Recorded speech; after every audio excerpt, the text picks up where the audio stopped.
When thinking of all the different decades to choose from, and especially in terms of the types of films released per decade that I enjoy the most, I would easily go with the 1950s. Amid the rise of the horror film in the 1930s and 40s, the Universal monsters took center stage in terrifying audiences. Yet after World War II, the general audience no longer found the classic and traditional monsters as frightening as before, as now, real-life fears of epic and terrifying proportions began to seethe into the public consciousness. With the growing fear and threat of nuclear war ever present in everyday society, the 1950s came to be known as the Atomic Age, in which monster movies went from telling romantic and gothic stories to films concerning monsters born out of nuclear radiation, outer space invaders, building-sized monsters such as Godzilla destroying whole cities, or scientific experiments gone wrong such as in The Fly.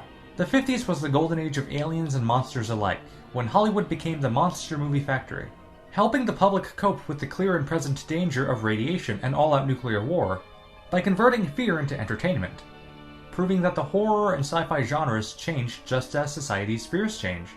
The Atomic Age is easily the golden age of monster movies and sci-fi, as it turned out many memorable classics such as the giant ant film Them, as well as The Blob, which are absolutely essential masterpieces. Growing up, I was actually exposed to these films as a result of them airing on TV, which only heightened my fascination with monster movies, science fiction, and horror movies as a whole. But today, we won't be delving into any B-movie or monster movie from the 1950s per se, but rather something more contemporary, The Lost Skeleton of Cadavra.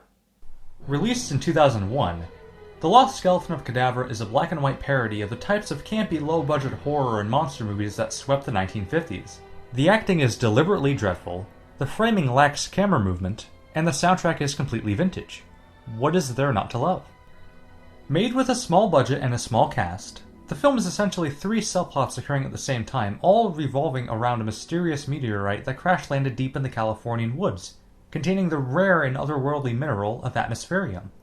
The pair of characters introduced first consist of the scientist and his wife. The scientist, played by the director Larry Blomeyer, intends to find the atmospherium mineral for, well, scientific purposes. Seriously, Betty, you know what this meteor could mean to science. If we find it, and it's real, it could mean a lot. It could mean actual advances in the field of science. To do so, they travel to Bronson Cave, which is one of the most utilized film locations for films of this type, used in everything from Robot Monster to Teenagers from Outer Space and Earth vs. the Spider. Bronson Cave also served as a Batcave in the 1960s Batman TV series. Yet, there is another character who also happens to be a scientist named Dr. Fleming. However, he intends to find atmospherium for an evil purpose, to resurrect a malevolent skeleton that has been lying in the cave for ages. On top of that, space aliens, aware that atmospherium is nearby, crash land on Earth and begin searching for the mineral, seeing as atmospherium is what they need to refuel their depleted ship so that they can return to their home planet. To make matters even worse somehow, the aliens lose control of their pet referred to as the mutant, a bizarre 50s bug-eyed monster roaming the wilderness and doing away with any human that it sees. 3 different parties all vying for ownership of this one mineral, and a large cheesy monster is thrown in the mix. Soon, the lost skeleton of Cadavra finally arises and enables the evil Dr. Fleming to do his bidding, yet it isn't long when all 3 parties finally converge and a slew of hilarious dialogue, mishaps, and conflict ensue. Generally speaking, the film is exceedingly faithful to the look and feel of the 1950s, and especially the cheesiest of B-movies released in the era. The actors, who were actually highly experienced, were specifically instructed to give cardboard performances, allowing them to act below their ability. One of the greatest gags in the film is the overuse of the word science. It's almost as if you've been doing too much science. Too much science, is that possible? As well as the fact that the speech and lines of dialogue exuded from the space aliens are hilariously complex and overwritten. Crowbar! Crowbar! What is it, my woman? You need not yell because of my proximity. Which hilariously counterbalances the skeleton's speech and vocabulary, even though he is supposed to be this all-powerful, ingenious, and omnipotent force. Who do you think it is, idiot? That is how stupid you are. A noteworthy character is that of Animala, who is apparently, and get this, half woman and half 4 different forest animals. The exposition is stunning. She is always seen dancing, hissing, and acting bizarrely in her distinctive black outfit. She assists both Fleming and the Lost Skeleton, and steals the show in the process.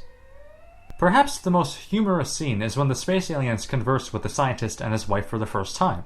The aliens aim to fit in with the rest of the human race, but their efforts of course prove futile as they struggle to even drink from cups or conduct in the most basic of human mannerism, obviously giving away their position, though the scientist and his wife somehow fail to notice.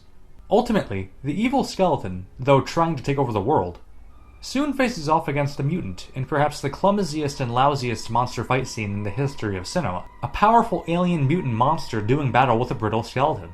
While the film is definitely an over-exaggeration of 50s sci-fi flicks, it parodies the genre with respect and adoration as opposed to insult, and though the film is played up for laughs, it is still respectful and therefore plentifully enjoyable. The film was shot in color but converted into black and white during post-production, though it should be mentioned that it was shot in the wonder of Skeletorama, a spoof of the types of film techniques prominent in 50s monster movies, such as Cinemagic from The Angry Red Planet, in which the scenes depicting Mars were made to look like a classic German expressionist film, with exaggerated makeup and cartoony visuals. Additionally, even the poster for the film is modeled after the poster to 1953's Invaders from Mars. Like most people, I was first exposed to this film by the Sony Godzilla DVDs released in 2004, in which the trailer to The Lost Skeleton of Cadavra was featured as a preview before the DVD menus appeared. The trailer is so drilled into my brain to the point that I felt as though I watched the entire film before watching it in full many years later. Even the trailer is enough to watch in order to get the Lost Skeleton essence. But I do recommend the entire film to get a good idea of the cheesy B-movie feel prevalent throughout the Atomic Age. Overall, The Lost Skeleton of Cadavra is a loving tribute to the monster movies of the 50s due to its many spoofs and references. One of the finest parodies ever made, and an enjoyable treat made to spice up and enhance your Halloween season with a perfect 50s touch straight from the depths of low-budget terror.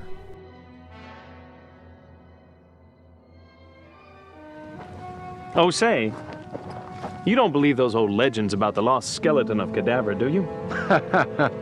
Ranger Brad, I'm a scientist. I don't believe in anything.